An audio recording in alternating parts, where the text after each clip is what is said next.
You had, I think, from what we saw, some very good points, and you really brought out the math during the public hearing segment. So what was your goal, within your 2 minutes allotted tonight about public parking as a business owner? Basically, the goal is to show that they still haven't thought this completely out, that it has a great possibility of causing us great harm as far as economics, as far as what sales will happen to sales in our businesses downtown. I brought out that comment about the $30,000 Rolex because there's some people in this town that think that's all we should cater to. And we're supported by our local community, and to impose this upon us.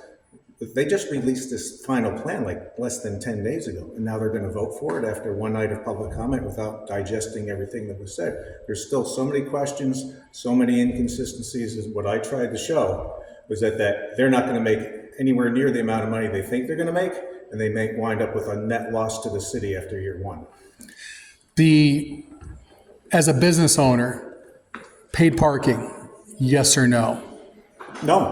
No, it's not needed. It's funny how the reasons that they give for having paid parking here has changed over the last 3 months, over and over again. The reason now is so that my employees have a place to park.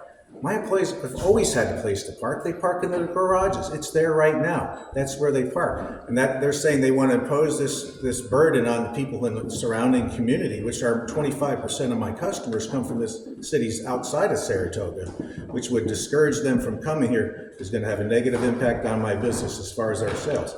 Our sales have already gone down 10% in the last 12 months since the city sold the parking lot right next to our building, and the new owner started imposing paid parking, and nobody parks there anymore because nobody likes to pay for parking. Our sales have gone down 10% in the last 12 months versus the previous 12 months, because that parking lot has been basically off limits to our customers. And then what about in the coming years, if not this year, but immediately next year, as Jason Golub said, with a flexible program, one of the things that they're thinking about is extending it to the school district. So maybe not if you're a city resident, but the next step out. Well, that takes, you'll get a discounted plan. And that's only the school district. That doesn't include all the communities around us that support us all the time. We also found out that 30% of our customers come into our store at least 6 times a year. These are repeat customers. If they have to pay for park, maybe they don't come 6 times a year. Maybe they come 2 or 3 times a year. Maybe they don't come at all. We're not like those other towns exactly that they said they used as example. Our economy is driven way more by local residents than it is by tourists.